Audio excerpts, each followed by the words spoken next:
आणि त्याच्यामध्ये जी जागा येईल त्यामध्ये तुमचं शीत पूर्णपणे बसलं गेलं पाहिजे. दोन्ही हात समोर, डोळे बंद, संपूर्ण लक्ष श्वासावर. 3 ते 5 श्वास आपण त्या आसनात बसणार आहोत. जेवण केल्यानंतर एकमात्र आसन आहे ते करता येण्यासारखं आसन वज्रासन.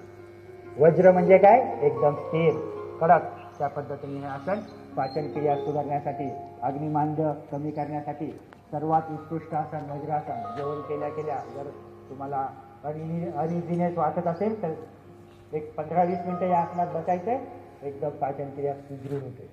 वज्रासनातून आपण दुसरं आसन करणार आहोत. आता 3-4 आसनं करणार आहोत. सगळ्यात पहिले मंडूकासन. मंडूकासनासाठी डावा हातचा पंजा आपल्या नाभीवर ठेवायचा आहे. त्यानंतर उजव्या हाताचा पंजा त्यावर ठेवायचा आहे. दोन्ही हाताचे, डाव्या हाताच्या वरती उजव्या हाताचा पंजा दोन नाभीजवळ ठेवायचा आहे.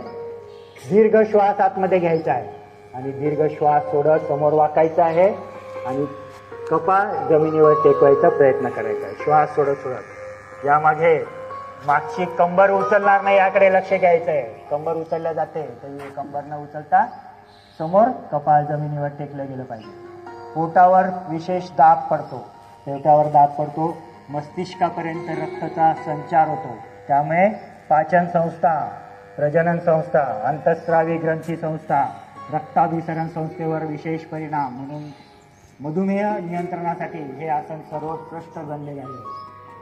मधुमेह नियंत्रणासाठी सगळ्यात किनीचारी जे मधुमेह होण्यासाठी संस्था आहेत त्या संस्थेवर आसन सोडायचे. हळूवारपणे श्वास घेत वरती कोणतेही आसन, नंतर श्वास सोडत दोन्ही हात खाली, कोपरापर्यंत खाली जमिनीवर टेकवायचे. दोन्ही कपाळ पण जमिनीवर.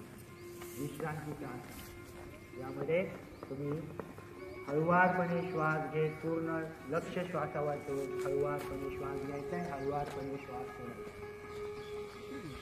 पूर्ण शरीर रिलॅक्स करायचं. विश्रांतीचं आसन आहे. जेवढं तुम्हाला रिलॅक्स वाटेल तोपर्यंत करायचं आणि हळूवारपणे श्वास घेत वरती आसन स्थिती सोडायची आहे. आता यातूनच आपण वज्रासनातूनच पुढचं एक आसन आहे, कठीण आसन उभारायचं. वज्रासनाच्या स्थितीत आहे त्या स्थितीत युद्ध. नंतर डावा हात पाठीमागे घेऊन डाव्या पायाच्या पंजावर हात ठेवायचा आहे. उजवा हात पाठीमागे घेऊन उजव्या पायाच्या पंजावर हात ठेवायचा आहे आणि कमरेतून पूर्णपणे मागच्या साईडला वाकायचं आहे. दृष्टी पाठीमागे.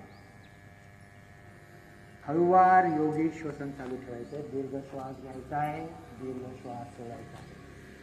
आपल्या क्षमतेनुसार, बलानुसार आसन स्थिती सोडायचे. उजवा हात पूर्णपणे करून पूर्व दिशेला, नंतर पुन्हा डावा हात पूर्व स्थितीत आणि पुन्हा बसून वज्रासनात यायचा.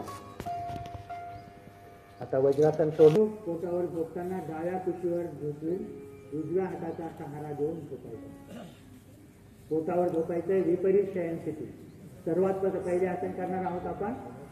दोन्ही पाय थोडं तिरकं झालं ना तर मागच्या व्यक्तीला त्याचा त्रास होणार. खांद्याच्या रेषेमध्ये दोन्ही हाताचे तळवे टेकवायचे आहेत खांद्याच्या सरळ रेषेत. श्वास घेत वरती उचलायचंय. फक्त मणक्याची स्नायूचं आकुंचन करून हातावर आधार न देता जेवढं वरती आपल्याला कमरेपासून वरती शरीर उचलता येईल तेवढंच उचलायचं. कमरेच्या स्नायूवर आधार दे. श्वास घेत पुन्हा श्वास सोडत खाली. भुजंग म्हणजे चाप, जसा फणा काढतो त्या पद्धतीने. यावर आपल्याला हाताच्या वर जोर न देता पाठीच्या मणक्याच्या स्नायू आकुंचित करून जोर द्यायचा. आता आपण दुसऱ्या प्रकाराचं आसन करणार आहोत. भुजंगासनाचा दुसरा प्रकार. हात तसाच ठेवायचा आहे आणि श्वास घेत पूर्णपणे हात वरती उचलायचा आहे. कोपरापासून हात सरळ करायचा. श्वास घेत वरती, कोपरापासून हात सरळ. Very good. व्यवस्थित करताय. कोपरापासून हात सरळ करायचा. कमरेमध्ये पूर्णपणे बाक आलेला आहे. संथ योगिक श्वसन चालू ठेवायचे. प्रत्येक आसनामध्ये आसन स्थिती चालवे आकाशाकडे आणि दोन्ही पाय श्वास घेत वरती उचलायचे आहे. श्वास घेत दोन्ही पाय वरती, गुडघ्यातून नख वाकवता. गुडघे सरळ ठेवून दोन्ही पाय वरती उचलायचे. जेवढे शक्य होईल तेवढे. 1 इंच 2 इंच सुद्धा चालेल, पण गुडघ्यातून वाकवता कामा नये. योगिक श्वसन चालू ठेवायचं आहे. श्वास रोखून आपण पाय जर वरती करण्याचा प्रयत्न केला तर जास्त वेळ आपल्याला पाय वरती करता येणार नाही. श्वास योगी दोन्ही हाताने दोन्ही पायाचे बोटे घट्ट पकडायचे. दोन्ही पाय आणि दोन्ही हात श्वास घेत वरती उचलायचे, जेणेकरून वरती आणि मागचा भाग तुमचा उचलला जाईल. फक्त नाभी प्रदेशचा भाग जमिनीला टेकलेला. हळूवारपणे श्वास घ्यायचा आहे.